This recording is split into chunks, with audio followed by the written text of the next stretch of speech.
This hangout is under the air. Oh, now I'm camera shy. Oh man, you were talking up a storm, telling dirty stories. Now you won't say a word. It wasn't dirty stories. It's It just was stories stories about you falling in mud. about mud, about about schwacking to caches. Schwacking. Schwacking. Do I want to schwack? Do we really want to take the time to schwack to that? Is that worth the schwack? That's really the question that most geocachers ask themselves at some point in their geocaching hobby career. You look at the map and you look at the GPS and you say, is it worth the schwack? I haven't reached that point yet. I just boldly schwack without giving it any much You thought. schwack where nobody schwacked before. You schwack and you schwack back.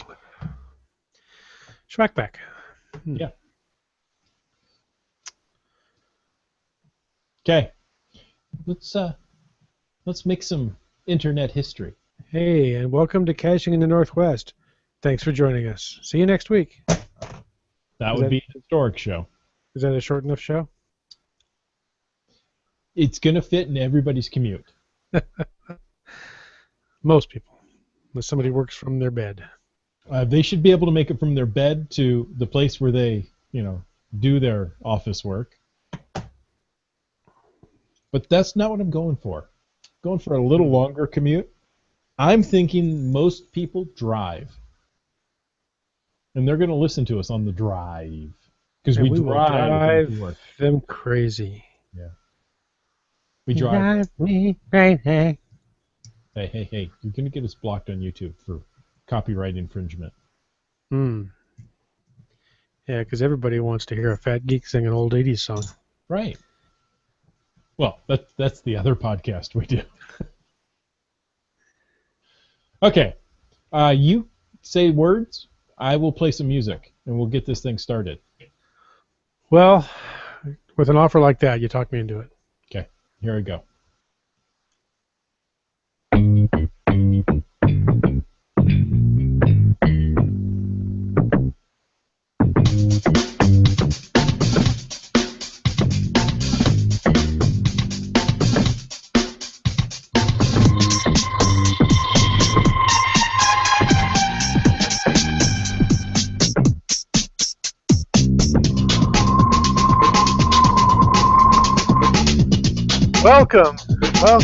Welcome to Caching in the Northwest. This is the only podcast dedicated to geocaching in the great Pacific Northwest. Tonight we're going to talk about caches and cachers unique to this little corner of the country.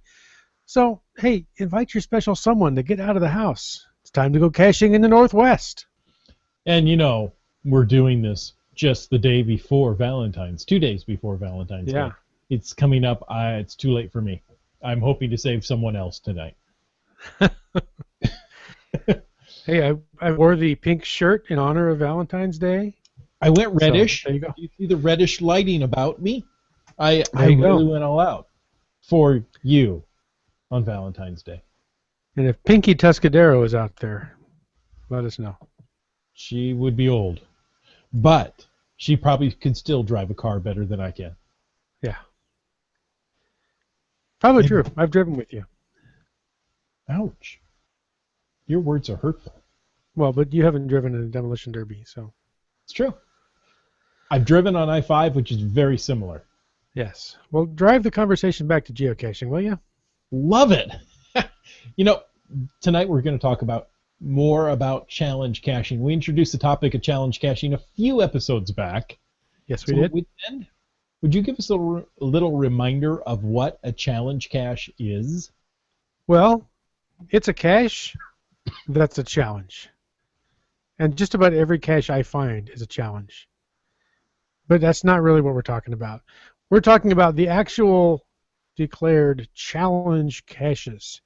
And a challenge cache, well, it's more than just a tough cache to find, because that's what I'm talking about when I go out caching. An official challenge geocache is a cache that requires that the geocaching person looking for it has met a geocaching-related qualification, or let's say a series of tasks before they can then go find the challenge cache and log it. You can find it before, you just can't log it. Waymarking, benchmarking, where I go related tasks also qualify. So the bless your little heart lady we met at an event once upon a time, she Rose. qualifies. Rose was a waymark. I didn't find her.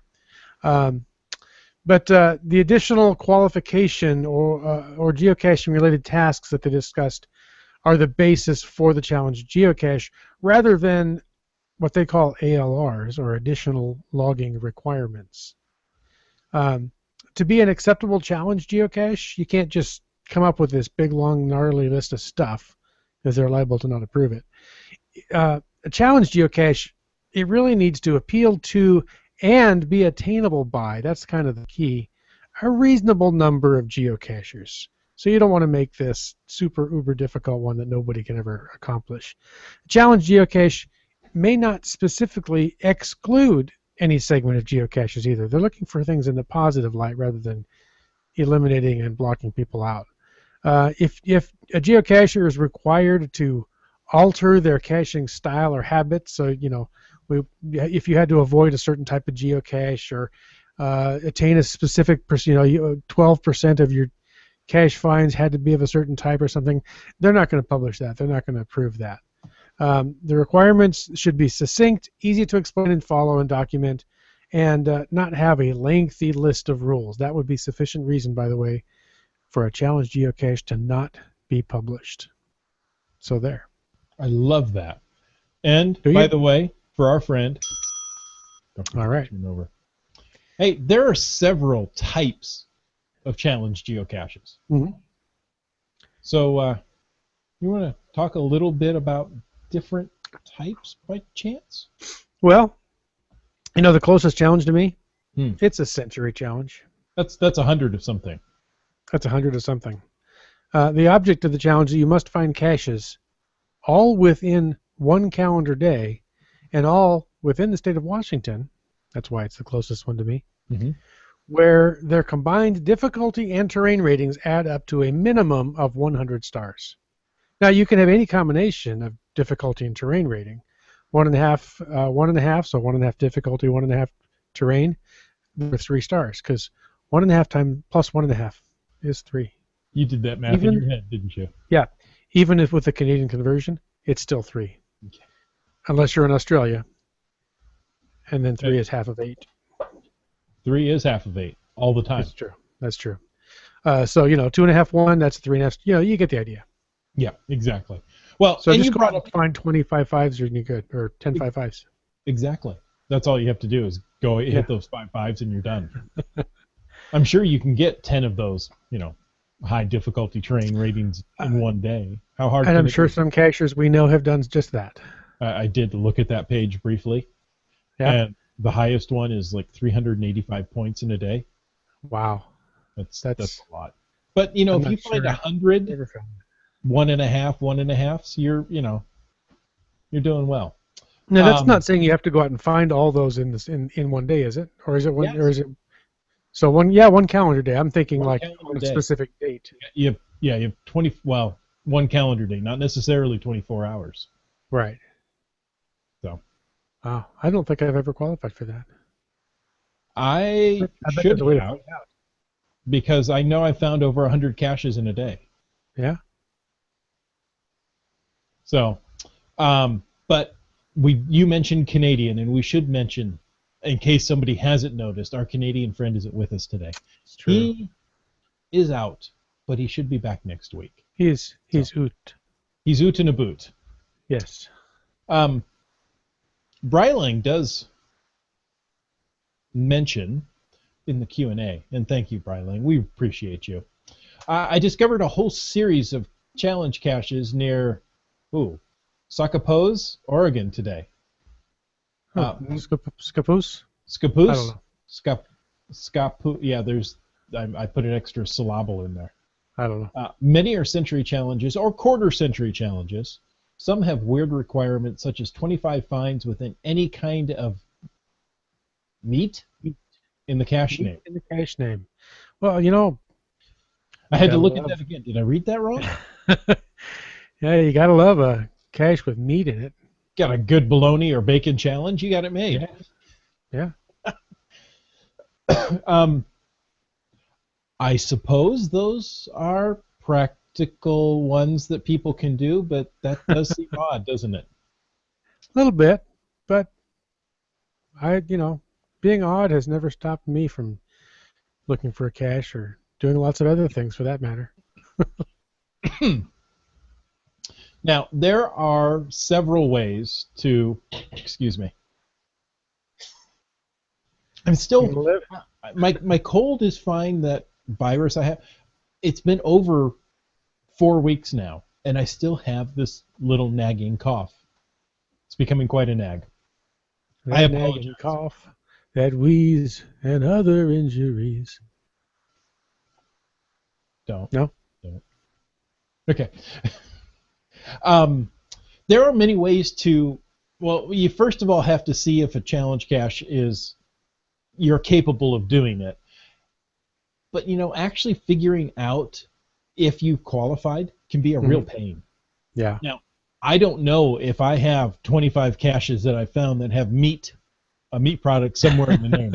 I really doubt I have met that meat challenge. Oh. I did not meet it. Yeah. Moving on. There is a tool. Now, GSAC is a tool to help you do this. There are many macros that are specifically written to help you look for challenge. Yeah. I want to say requirements, but it's the other way around. If you've met a challenge, if you have Is there a tool that requires that involves meat? Yeah, there's a tool that involves meat. If you meet the challenge. Oh boy. Another good one is project-gc.com. It's a great tool for, finding out if you qualify for some of these caches. I was on the site just today, and I read this. We're currently working on several things in parallel, but the biggest task right now is to have automated checkers for challenges. It has been an ongoing project for weeks, and there's a lot of data processing in the background. It has also included a lot of changes in both infrastructure and code, not the least optimizations. We don't have an ETA yet, but we hope to be able to bring some details to you soon. That's exciting. That would be very convenient to have automated checkers. Yeah, I mean, you log into project-gc.com and it says, oh, hey, look, you qualify for this. How cool is that, right? Wonder if Walmart will have automated checkers. They have self-checkers. Yeah, that's different. Have you checked yourself out? Project GC is a great tool. I'm not even going to pick that one up. There wasn't even a segue. That was a cold cut. Go. Most of the features on project-gc.com are actually free to use, including the challenge checkers. You can go and see and check to see if you qualify for a challenge. I've checked a lot of them on the page, and I've only found one so far that I did qualify for, and it was in the Twin Cities. And we're not talking Centralia, Chehalis. We're talking Minneapolis, St. Paul. Hey, get out there for a vacation. It's true, but it's not part of the Northwest, so we're not going there tonight.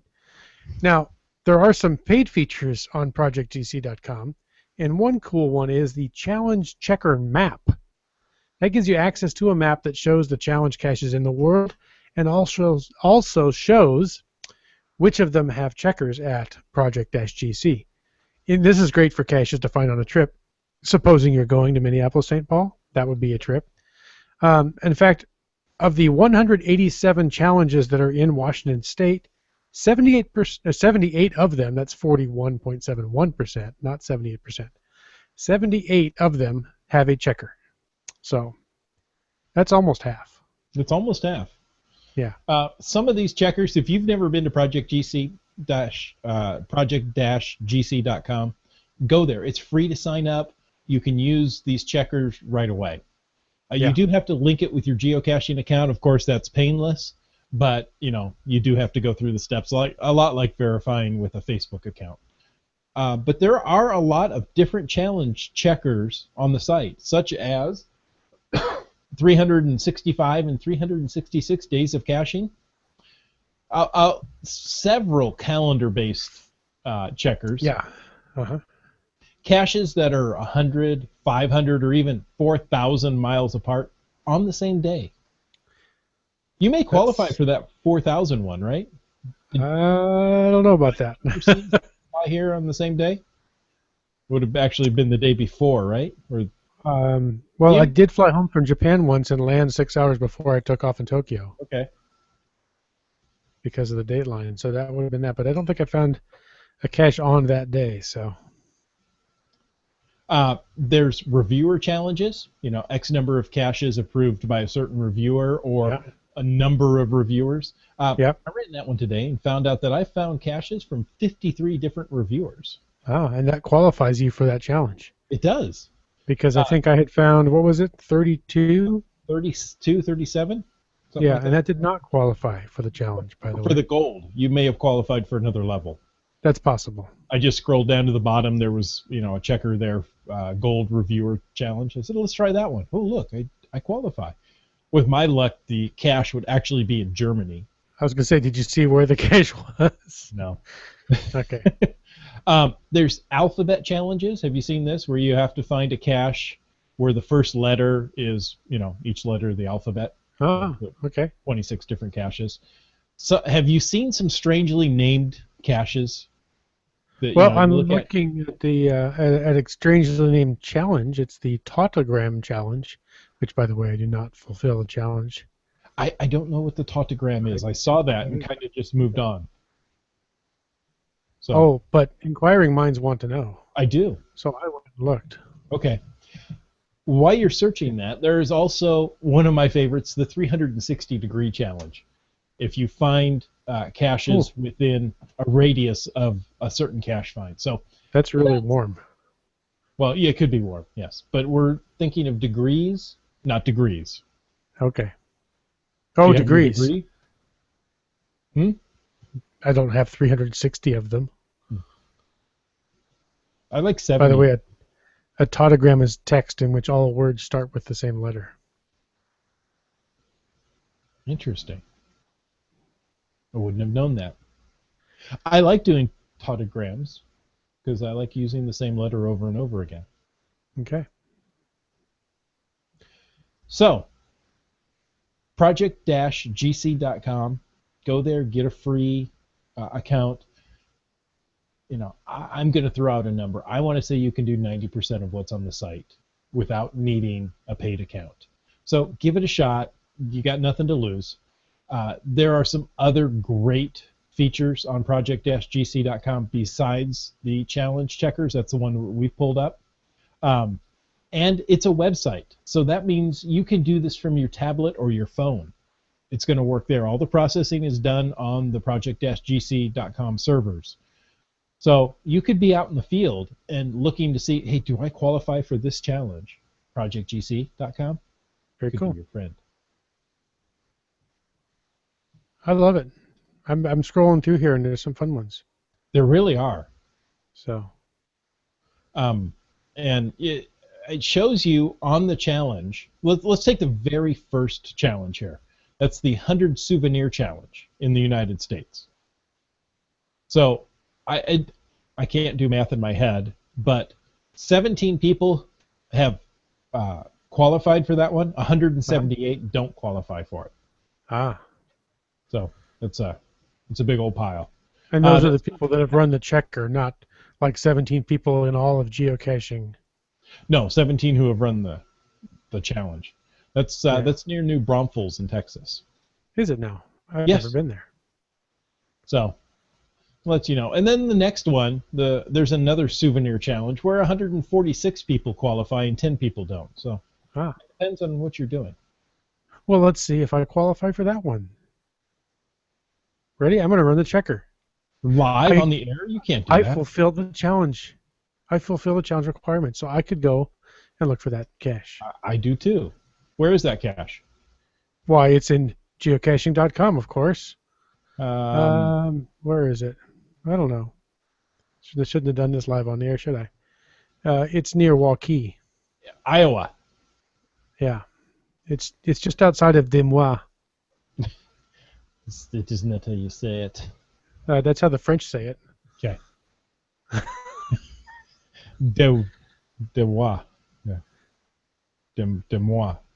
How many French people are in Moi. Iowa? Yeah. 3. That'd be tres mois.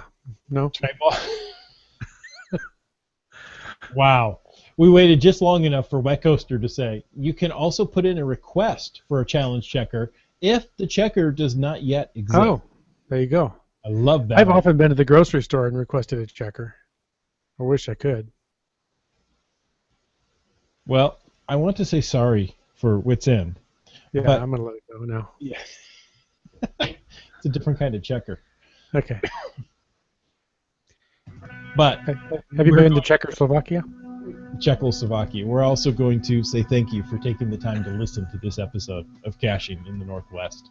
Don't forget that you can be part of the show. Call 253-693-TFTC and leave us a comment, correction, concern, question, any time of the day or night. Of course, you can always email us at feedback@cachingnw.com. Don't forget to visit cachingnw.com for show notes on this show or more about any of the other Caching in the Northwest episodes.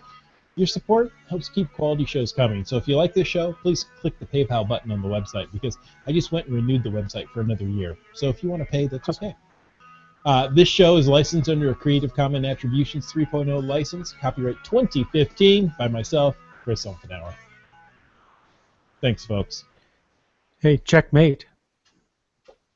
Check it out. Take a checker cab. Checkmate. Is that like a mail order bride from the from Czechoslovakia? Czechoslovakia? No, checker. It's a challenge. Doing the podcast with me? Yeah, that's a challenge. That's You a qualify for that one. Thanks. However, it's not attainable by most people, so I think that one would get denied. Well, I don't know. Wet Coaster's been on it. Land Monkey's been on it. True. It's But that's not the majority of the the majority of the listeners. a reasonable number of geocachers. Thank you for sticking with us and listening. Yeah. Because, not everybody does that. The question is he reasonable? Because it's a reasonable number of geocachers. Oh. And we may not specifically exclude any segment of geocachers. So Like the unreasonable ones? yeah, well, I was thinking more about the other ones. The ones where the front doesn't fall off. There are ones the front doesn't fall off at all. Yes. They're outside they're beyond the environment. They're not in an environment.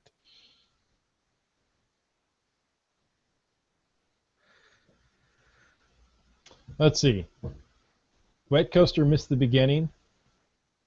It was And- spectacular. So sorry you missed it. It was real and spectacular. Spectacular. And Breitling has been interviewed. That's right. It's true. So there you go. Wherever you go, there you are. Oh, you didn't put up the hint for next week.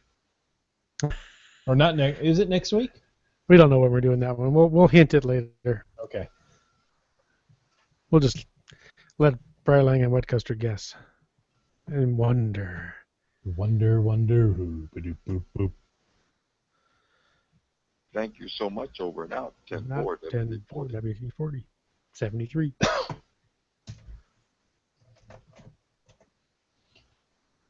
Well, that was Alrighty kind of a then. short show. It was right about 20 minutes. Yeah, it was lacking a certain Canadian element, but It was. And he is tasked on keeping us on track. boy, we sure derailed it tonight. JS. Yes, we have. No, it wasn't too bad. Okay. Well, thanks, guys, for listening. I'm going to Yeah. hang up. Is hang up the word? I have hang-ups. I'm going to end the podcast tonight. Join us next week, where we'll talk about something. We've got a bunch of shows lined up, but we don't have the schedule worked out right yet. So, right yet? Is that a thing? It is now. Okay, I thank don't you. know. Communication happened. You understood what I said. Huh? No, maybe not. What? As long as there's understanding, there's communication, words don't actually matter. Words are just a vehicle of communication. Wherever there's injustice, we'll be there. Line. Oh, never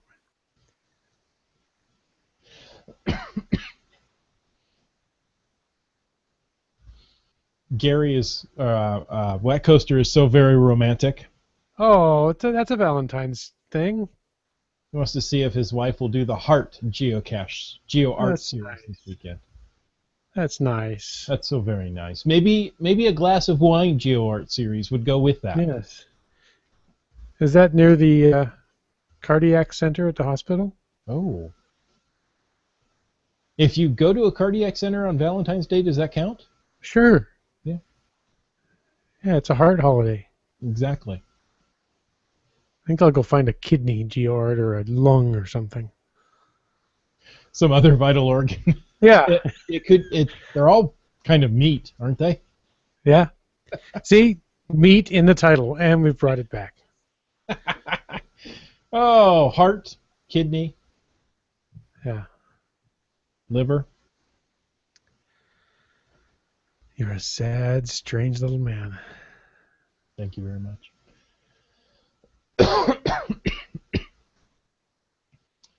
It is a strange place to have a fire. It's a very odd place for a fire, yes. A fire? That's seed pox! Brylang knows the wine glass series in Okanagan. Oh. It's an Okanagan. It's a good head. Okanagan. No. That's not how you say that, is it? That's actually pretty good, though. Okanagan. Somewhere right now, Land Monkey is cringing. Yeah, he's rolling over. Even if he's not listening, he's cringing. He's just feeling he's getting goosebumps and he doesn't know why. I've just disturbed the Canadian Force? aura. Yeah, the force. Yeah. Force. Yes. Okay. Enough. Yeah. Take us off the air before I really embarrass us. Good night, Al. Night, everybody.